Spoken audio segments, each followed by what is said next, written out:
Okay, so I am in the EQS this morning. I'm taking it to Mercedes of Grapevine, Texas. It's Avondale. How may I help you? Mercedes. How can I help? Cancel. So she's listening to me. She's heard me say the name. And if you say the name, it'll speak.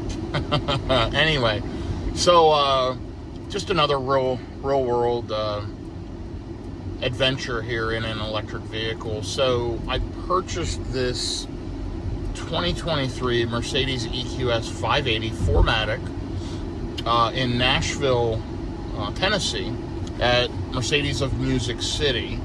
It had about 26,000 miles on it.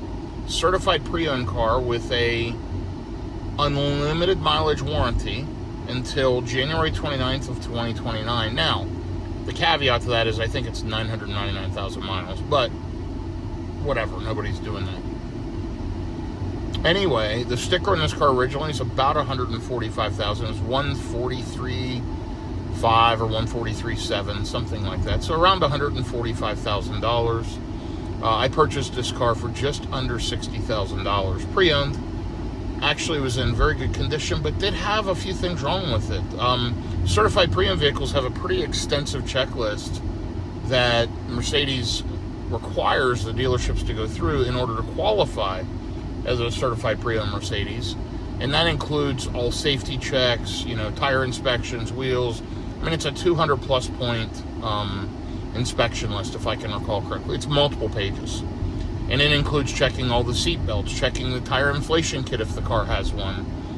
Tons and tons of checks, checking all exterior trim, this, that, whatever. When I got the car home and I cleaned it up and I ended up hand ceramic coating it myself, I did discover that there were a few things wrong with the car.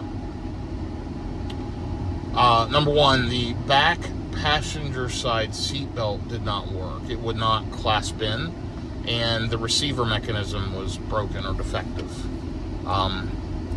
So Mercedes Grapevine was taking care of that. The tire inflation kit in the trunk had exploded in that deep trunk and ruined the deep trunk liner, and the tire kit itself was defective.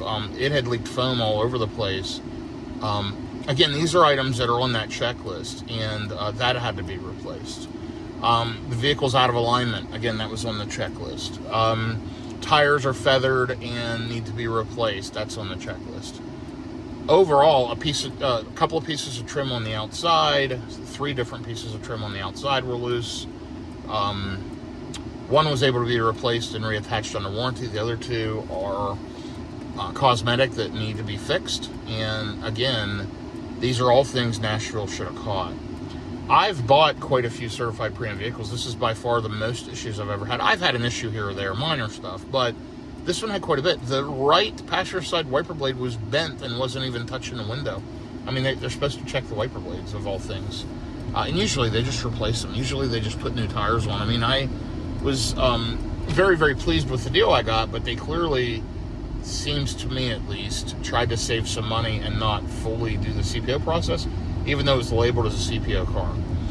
So the total bill, including tires and everything, is about $4,000 if you were to buy all that.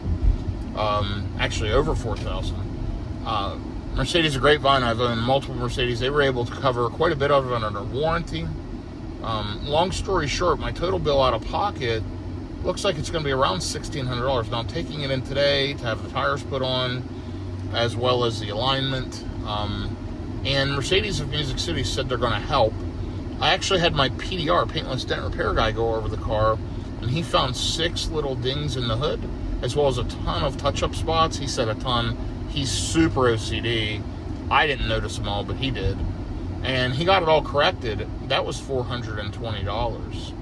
So, I mean, all in all, I'm out, a couple $1,000s after buying this vehicle. Now, am I upset? No, I would have had some expense on any of them that I bought. I'm very much a perfectionist, very OCD. I wanted the car to be perfect. Well, not perfect, but, all major defects taken care of. Some rock chips and this and that are normal. I'm going to put a ton of miles on. I drive 50 to 75,000 miles a year, so I was expecting some things. So, nonetheless, I'm taking it in today. They're going to do the alignment. They're going to fix the last little couple of warranty things. I'm dropping it off. I have a flight out tomorrow. I'll be out of town for a couple of days. And when I land, I'll Uber back to them and pick the car back up. They're going to grab me an Uber today. I told them I don't need a loaner car. I don't want their loaner car sitting at the airport while I'm going for a few days. So I'll just Uber to the airport in the morning. They're going to Uber me back to my home office today. And then when I land in a couple of days, I'll just Uber back to them and pick the car up. It'll be done. So, you know, I'll be glad to have this vehicle pretty much taken care of. Once I get it back, I'll be back in town the end of next week. Then I've got one of the guys who does installs and stuff on some of my vehicles is coming by. That one piece of trim in the front, they wanted to remove the bumper and do a lot of manual work. I'm going to see if he can correct that versus having them do it. I may end up having to have them do it. We'll see. But, I mean, that's that part alone was $1,200. So we'll see how it all shakes out. I'm going to keep you updated. This is just an update on the EQS.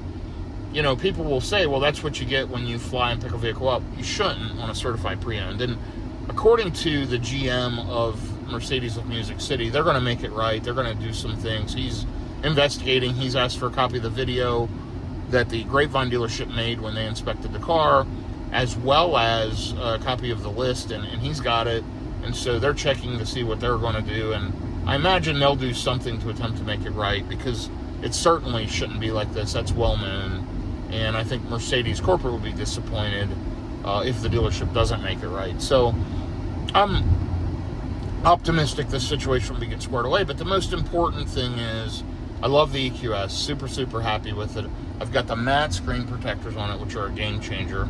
Instead of those super high gloss reflective screens, they now look really, really modern and not as reflective and just look great. The appearance is incredible.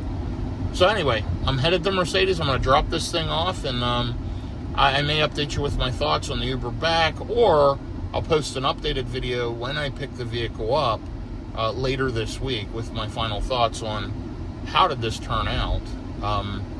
So watch for that video as well.